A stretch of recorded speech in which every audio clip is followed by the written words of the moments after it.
Since the age of 13, I had my mind set on becoming a solicitor in the UK, and for almost 10 years, maybe even slightly more, I had worked towards that path and had eventually qualified and achieved my dream career. However, when I achieved that dream, it all kind of came crashing down in my mind when I realised that maybe this is not what I wanted to do in the long term, and it was something that I'd been ignoring for a long time because I'd chosen this path now and it was time to stick to it. You may have clicked on this video because you yourself found yourself in the same boat that I did. You'd set yourself on a career path early on, or you'd gone too deep into a career path and you feel like it's too late to change. In this video, I'm going to be talking about the steps that I took to make that successful career pivot towards what actually fulfills me and what I wanted to do. Now, I've got a couple of disclaimers before I jump straight into my tips. Firstly, my nails, I've not done them. Don't judge me, I've not done them, okay?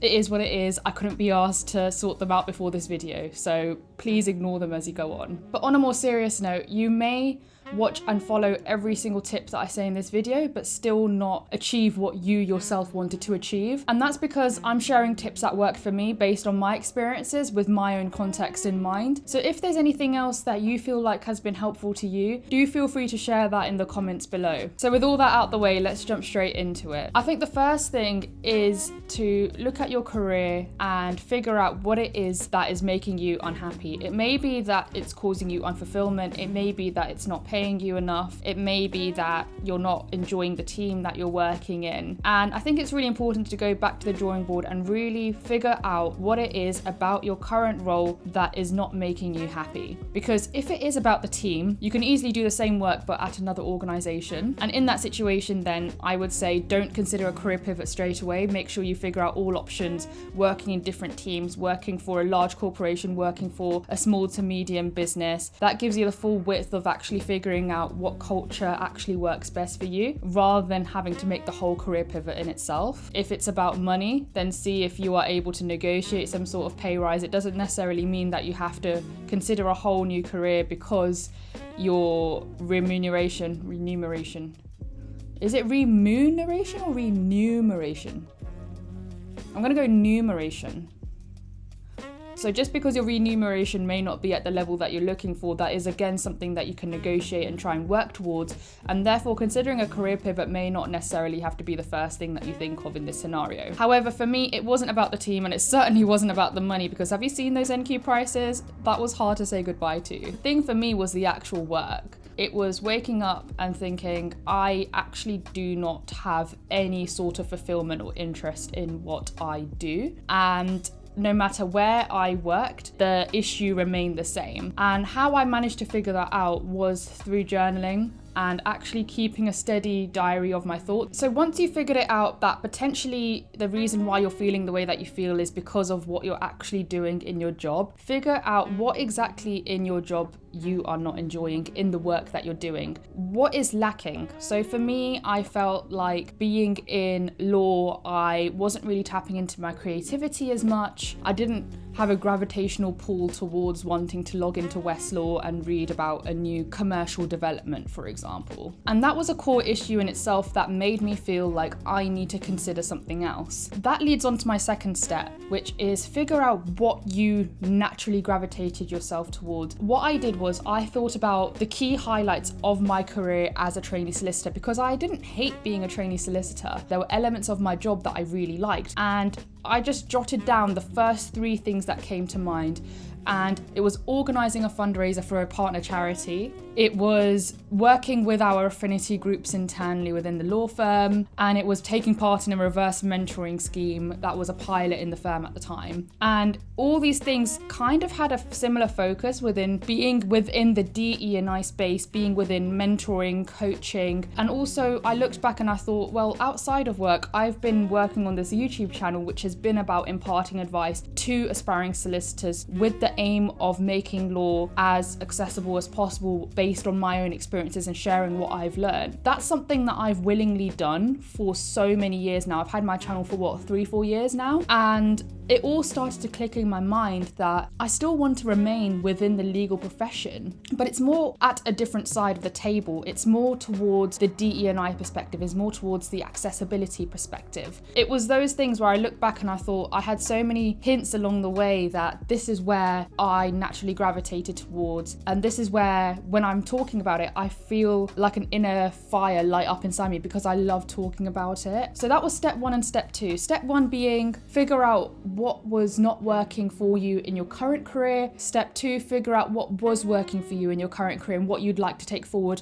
into your career pivot. The next step for me personally, which I took, was having those conversations. So I thought, I know nothing about DE&I in law, and I made it my mission to figure out what career opportunities were available there. I had no idea that firms, for example, had specific DE&I specialists, coordinators, advisors, managers, head of people and culture. I didn't even know those things existed. I thought DE&I only really happened within the affinity groups in law firms. And after exploring these options, I realized that this career is available, and what I did was I reached out to people who were in that line of work on LinkedIn, and it was a simple cold message to a lot of them, reaching out to them on LinkedIn, sending them a connection request with adding a simple message about why I wanted to connect with them and why I wanted to take the conversation further and who I was in the briefest statement possible. From that, I think I spoke to around 20 individuals within DE&I. Most of them were within DE&I within the legal space. A lot of them were ex-lawyers themselves, so it was really great to have that element of relatability. These conversations were really, really helpful for me. I learned so much about what people did in their day-to-day roles. I learned so much about how they got into the field in the first place,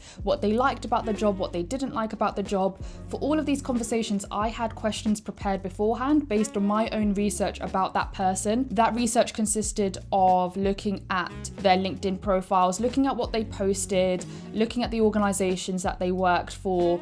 Particularly, I think I looked at their work experience because I wanted to see their career trajectory. A lot of them were, like I said, were ex-lawyers. So for me, I would ask those individuals, why did you make that shift? And a lot of them had similar reasons like I did. They were always associated with affinity groups. They had that natural pull towards working within the law within a different way. So having these conversations really helped. And actually, without those conversations, I wouldn't have landed the role that I've now been in for a year with one of the largest legal diversity platforms in the UK. That job happened because I spoke to someone who introduced me to someone who then introduced me to the founder of that legal diversity platform. So it was almost like a chain of networking that allowed me to get that role. Now, I'm kind of simplifying it down as if this happened within the space of a month. That is not the case at all. I was actually unemployed for 6 months when I was going through my career pivot. And to be honest, I did not enjoy being unemployed at all. All routine fell out the window.